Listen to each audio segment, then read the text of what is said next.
Matthieu, chapitre 20.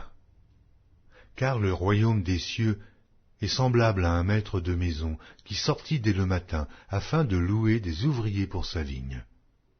Il convint avec eux d'1 denier par jour, et il les envoya à sa vigne.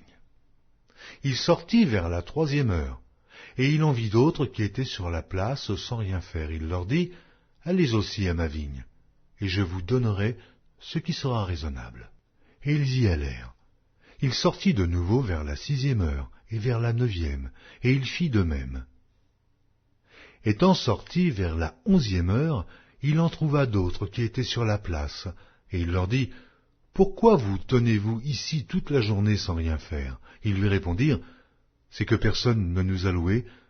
Allez aussi à ma vigne, leur dit-il. » Quand le soir fut venu, le maître de la vigne dit à son intendant, « Appelle les ouvriers, et paie-leur salaire, en allant des derniers aux premiers. » Ceux de la 11e heure vinrent et reçurent chacun 1 denier.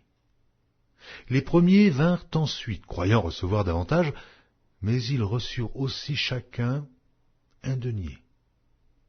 En le recevant, ils murmurèrent contre le maître de maison et dirent, « Ces derniers n'ont travaillé qu'1 heure, et tu les traites à l'égal de nous, qui avons supporté la fatigue du jour et la chaleur. » Il répondit à l'un d'eux, « Mon ami, je ne te fais pas tort. N'es-tu pas convenu avec moi d'1 denier ? Prends ce qui te revient, et va-t'en. Je veux donner à ce dernier autant qu'à toi. Ne m'est-il pas permis de faire de mon bien ce que je veux, ou vois-tu de mauvais œil que je sois bon ? Ainsi, les derniers seront les premiers, et les premiers seront les derniers. » Pendant que Jésus montait à Jérusalem, il prit à part les 12 disciples et leur dit en chemin, « Voici, nous montons à Jérusalem, et le Fils de l'homme sera livré aux principaux sacrificateurs et aux scribes, et ils le condamneront à mort, et ils le livreront aux païens, pour qu'ils se moquent de lui, le battent de verges et le crucifient, et le 3e jour, il ressuscitera. » Alors la mère des fils de Zébédée s'approcha de Jésus avec ses fils et se prosterna pour lui faire une demande.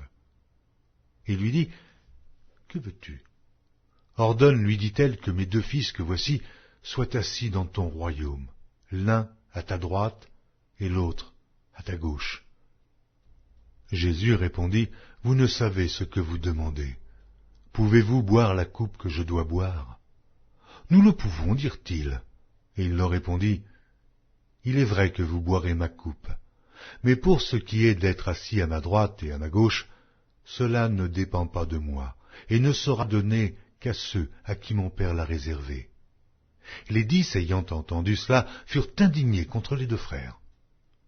Jésus les appela et dit, « Vous savez que les chefs des nations les tyrannisent, et que les grands les asservissent. Il n'en sera pas de même au milieu de vous. Mais quiconque veut être grand parmi vous, qu'il soit votre serviteur, et quiconque veut être le premier parmi vous, qu'il soit votre esclave. C'est ainsi que le Fils de l'homme est venu non pour être servi, mais pour servir et donner sa vie comme la rançon de plusieurs. » Lorsqu'ils sortirent de Jéricho, une grande foule suivit Jésus, et voici 2 aveugles, assis au bord du chemin, entendirent que Jésus passait et crièrent, « Aie pitié de nous, Seigneur, fils de David !» La foule les reprenant pour les faire taire, mais ils crièrent plus fort, « Aie pitié de nous, Seigneur, fils de David !» Jésus s'arrêta, les appela et dit, « Que voulez-vous que je fasse ?» Ils lui dirent, « Seigneur, que nos yeux s'ouvrent. » Ému de compassion, Jésus toucha leurs yeux, et aussitôt ils recouvrèrent la vue et le suivirent.